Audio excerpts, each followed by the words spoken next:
എല്ലാവർക്കും എൻ്റെ വിനീതമായ നമസ്കാരം. സദാശിവദർശനം ശ്ലോകം 3 നാം ഇന്ന് മനനം ചെയ്യുന്നത്. 3-ാമത്തെ ശ്ലോകം. അരം തിളച്ചു പൊങ്ങുമാടലാഴി നീന്തിയേറി അക്കരെ കടന്നു കണ്ട പോതഴിഞ്ഞൊഴിഞ്ഞു നിന്ന നീ ചുരന്നു ചൂഴവും ചൊരിഞ്ഞിടുന്ന സൂക്തി കണ്ടിരുന്നു നിന്നിടുന്നിതെൻ മുടിക്കു ചൂടുമീശനേ. ഇതിന്റെ അർത്ഥവിചാരത്തിലേക്ക് കടക്കാം. അരം എന്ന വാക്കിന് രാകുന്ന ഉപകരണം, മൂർച്ച, വേഗത്തിൽ എന്നൊക്കെ അർത്ഥമുണ്ടെങ്കിലും ഇവിടെ വിദ്വേഷം, വെറുപ്പ്, അസൂയ തുടങ്ങി അപ്രകാരം കടന്നു വരുന്ന നാശം എന്ന അർത്ഥമാണ് കൂടുതൽ ചേരുന്നത്. അതായത് ഷഡ്വേരികളാൽ, കാമക്രോധ ലോഭ മോഹ മത മാത്സര്യങ്ങളാൽ ഉണ്ടാകുന്ന നാശം. പരസ്പര വിദ്വേഷത്തിൽപ്പെട്ട് നശിക്കുന്ന ഒരു ലോകമാണ് നമ്മുടെ മുൻപിലുള്ളത്. ഈ മതമാത്സര്യാദികൾ കണ്ടു മനം മടുത്ത് വിരക്തി വന്നിട്ടാണ് സത്യാന്വേഷികൾ ഭഗവത് ധ്യാനത്തിലൂടെ ആത്മദർശനത്തിന് മുതിരുന്നത്. ഇന്ന് പരസ്പര വിദ്വേഷം വ്യക്തികളുടെ തലത്തിൽ നിന്ന് കുടുംബത്തിലേക്കും സമൂഹത്തിലേക്കും രാഷ്ട്രത്തിലേക്കും ഉയർന്ന് തുടർന്ന് ലോകമാകമാനം പടർന്ന് കത്തി നിൽക്കുന്ന കാഴ്ച നാം ഇന്ന് കണ്ടുകൊണ്ടും അനുഭവിച്ചു കൊണ്ടുമിരിക്കുന്നു. ജാതിയുടെ പേരിലും മതത്തിന്റെ പേരിലും അധാർമിക പ്രവൃത്തിയുടെ ഫലമായിട്ടുള്ളതും ധനതൃഷ്ണയാൽ എന്ത് നിഷ്ഠൂര പ്രവൃത്തിയും ചെയ്യാൻ മടിക്കാത്ത, മദ്യത്തിനടിമപ്പെട്ട, സ്വയം നശിക്കുകയും കുടുംബത്തെ നശിപ്പിക്കുകയും സമൂഹത്തിന് അശാന്തി പകർന്നു നൽകുകയും ചെയ്യുന്ന ഇത്തരത്തിൽ സംജാതമാകുന്ന സാമൂഹിക തിന്മകളെ അരം എന്ന പ്രയോഗത്തിലൂടെ ഗുരുദേവൻ വിശദീകരിച്ചു തരുന്നു. മതഭീകരവാദം കൊണ്ട് സംഭവിക്കുന്ന അരം ലോകത്തിലെ സമാധാന അന്തരീക്ഷം തകർത്ത് മനുഷ്യ ജീവിതത്തിൽ അശാന്തിയുടെ അലയൊലികൾ തീർക്കുകയാണ്. രാഷ്ട്രങ്ങൾ തമ്മിൽ മഹായുദ്ധങ്ങൾ അരം തിളച്ചു പൊങ്ങുമ്പോൾ തകർന്നടിയുന്ന മനുഷ്യത്വം എന്ന മൂല്യം. ചുരുക്കത്തിൽ വിദ്വേഷവും വെറുപ്പും അസൂയയും അജ്ഞാനവും കൊണ്ട് ചെയ്തു കൂട്ടുന്ന ക്രൂര പ്രവൃത്തികൾ കൊണ്ട് ആരും രക്ഷ നേടിയിട്ടില്ല. എന്നാൽ സങ്കടക്കടലിൽ പതിക്കുമെന്നതിന് ഒരു സംശയവും ഇല്ലതാനും. ഭഗവാന്റെ കൃതികളിൽ പലയിടങ്ങളിലും സംസാരത്തെ അല്ലെങ്കിൽ പ്രപഞ്ചത്തെ കടലിനോട് ഉപമിച്ചിരിക്കുന്നതായി കാണാം. ജനനീ നവരത്ന മഞ്ജരിയിൽ അന്നാദിയിൽ പ്രിയമുയർന്ന് ആടലാം കടലിലൊന്നായി വീണു വലയും. അനാദികളിൽ ഭൗതിക വിഷയങ്ങളിൽ പ്രിയമുണർന്നാൽ, ആസക്തിപ്പെട്ടാൽ ആടലാം കടലിൽ ഒന്നായി വീണ് വലയുമെന്ന്. ആ ദുഃഖക്കടലിൽ നിന്ന് കരകയറുന്നതിന് ഗുരുദേവൻ മാർഗവും പറഞ്ഞു തരുന്നു. പ്രാരബ്ധം അനുഭവിച്ച് തീർക്കുക തന്നെ വേണം. എന്നാലും ആടലാഴി നീന്തി അക്കരെ കടക്കണം. എന്താണ് ആഴി? ആഴി എന്നാൽ സമുദ്രം എന്നർത്ഥം. ആടലാഴി എന്നാൽ സങ്കടക്കടൽ എന്നർത്ഥം. ഈ സങ്കടക്കടലിൽ നിന്ന് കരകയറണമെങ്കിൽ മനസ്സുണ്ടാകണം. മനസ്സുണ്ടെങ്കിൽ മാർഗവും ഉണ്ടാകുമെന്നാണല്ലോ. വെറും മനസ്സല്ല, കരുത്തുറ്റ സംശുദ്ധമായ മനസ്സുണ്ടാകണം.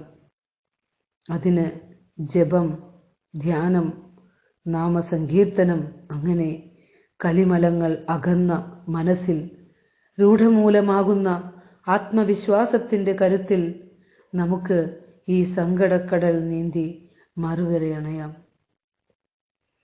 കലികാലത്തിൽ മനുഷ്യ മനസ്സുകൾ ശുദ്ധീകരിക്കണമെങ്കിൽ, കലിമലങ്ങൾ നീങ്ങണമെങ്കിൽ നാമസങ്കീർത്തനങ്ങൾ കൂടിയേ തീരൂ. ഭഗവാൻ സ്തോത്രകൃതികൾ രചിച്ച് തന്നിട്ടുള്ളതും അതിനാലാണ്. കലിമല കാനന പാവകലിംഗം എന്ന് ചിദംബരാഷ്ടകത്തിൽ പറയുന്നുമുണ്ട്. കലികാലത്തിലെ കാലുഷ്യം നിറഞ്ഞ മനുഷ്യ മനസ്സുകൾ ശുദ്ധീകരിക്കാൻ പര്യാപ്തമായ അഗ്നിയാണ് ശിവലിംഗമെന്ന്. അങ്ങനെ നമുക്ക് ഈ സംസാര ദുഃഖമാകുന്ന സങ്കടക്കടൽ നീന്തി അക്കരെ അണയാം. സംസാരക്കടൽ താണ്ടാനുള്ള കരുത്തുറ്റ തോണിയാണ് ഭഗവാൻ കനിഞ്ഞനുഗ്രഹിച്ച് നൽകിയിട്ടുള്ള കൃതികളും സൂക്തങ്ങളും. ഇനി കണ്ടപോതഴിഞ്ഞൊഴിഞ്ഞു നിന്ന നീ. കണ്ടപോത എന്നാൽ ഭഗവത് സ്വരൂപം കണ്ടെത്തിയപ്പോൾ. സംസാരത്തിനും അതിന് ദുഃഖത്തിനും കാരണമായ എല്ലാ ബന്ധങ്ങളും കെട്ടഴിഞ്ഞ് സകലതും ഒഴിയുമ്പോൾ നീ എന്ന പരമസത്യം മാത്രം അവശേഷിക്കുന്നു. അങ്ങനെയുള്ള നിന്നെയാണ് സംസാരസാഗരം നീന്തി എത്തുമ്പോൾ കണ്ടെത്തുന്നത്. മനസ്സിനെ ഏകാഗ്രപ്പെടുത്തി ഭഗവത് ഭജനം നടത്തി ഭൗതിക സുഖങ്ങൾക്കപ്പുറമാണ് ശാശ്വതമായ ശാന്തിയും സമാധാനവുമെന്ന് തിരിച്ചറിയണം. ആ തലത്തിലെത്തുന്ന ഭക്തന് മനസ്സിലാവും സഗുണമൂർത്തിയായി താൻ അറിഞ്ഞിരുന്ന ഭഗവാന്റെ ശരിയായ രൂപം നിർഗുണമാണെന്ന്.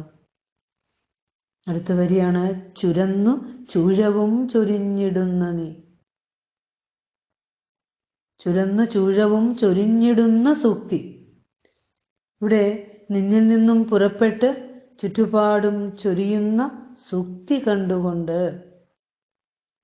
ഇവിടെ സൂക്തി എന്നാല് നല്ല ഉക്തി എന്നർത്ഥം.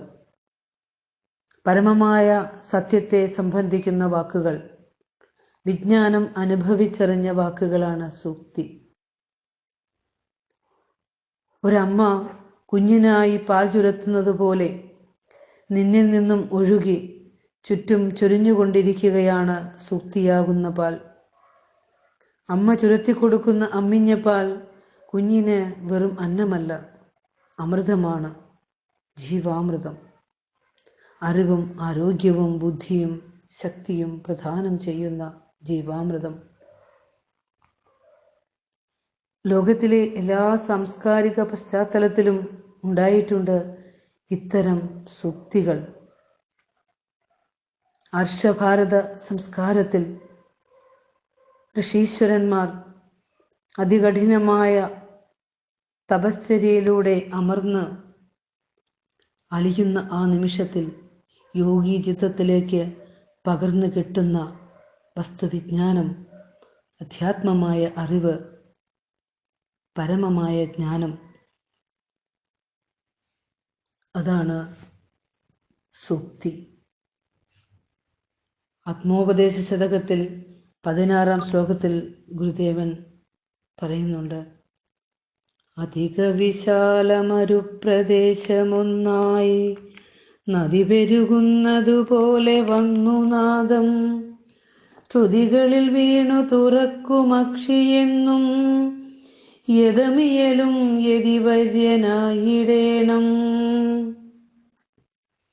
വളരെ വിസ്തൃതമായ മരുഭൂമിയിൽ നിറയെ നദിയൊഴുകി നിറയുന്നത് പോലെ ഹൃദയാകാശത്തിൽ ദിവ്യനാദം ഇരമ്പി വന്ന് വ്യക്തമായി കേൾക്കാനിടവന്ന് ജ്ഞാനോദയമുണ്ടാകും. അതുകൊണ്ട് എപ്പോഴും മനസ്സിനെ അടക്കി നിയന്ത്രിച്ച് യോഗിയായി ജീവിതം നയിക്കേണ്ടതാണ്. ഇത്തരം സൂക്തികൾ നാം പറഞ്ഞു എല്ലാ സംസ്കാരത്തിലും ഉണ്ടായിട്ടുണ്ട്. സൂക്തികൾ തിരുക്കുറൾ, തിരുവാചകം, തിരുമന്ത്രം തുടങ്ങിയ ഗ്രന്ഥങ്ങളിലൂടെ തിരുവള്ളുവർ, തിരുമൂലർ, മാണിക്യവാചകർ അവരിലൂടെയെല്ലാം കടന്നു പോകുന്നു ഈ സൂക്തങ്ങൾ. അതിൻ്റെ അനുരണനങ്ങൾ ഭഗവാന്റെ ശിവസ്തുതിപരമായ കൃതികളിൽ കാണാൻ സാധിക്കുന്നതാണ്. അങ്ങനെ സൂക്തി കണ്ടു കണ്ട് എൻ മുടിക്കു ചൂടും ഈശനെ, ഞാൻ സർവത്ര തല കുനിച്ചു നിൽക്കുന്ന ഭഗവാനെ, ഇരന്നു നിന്നിടുന്നു. എന്നെ പൂർണ്ണമായും അവിടത്തോട് ചേർക്കണമെന്ന് അപേക്ഷിക്കുകയാണ്. പരമ്പൊരുളിന്റെ പരമമായ പ്രാധാന്യത്തെ പകരുന്ന ജ്ഞാനത്തിലെത്തിക്കുവാൻ കാരുണ്യം ചൊരിയുന്ന ഭഗവാനെ, അടിയൻ അവിടുത്തെ പാതാരബിന്ദങ്ങളിൽ ശിരസർപ്പിക്കുന്നു. സദാശിവ ദർശനം ശ്ലോകം 3 അർത്ഥവിചാരം ഭഗവത് പാദങ്ങളിലേക്ക് സമർപ്പിച്ചുകൊണ്ട് വിടവാങ്ങുന്നു.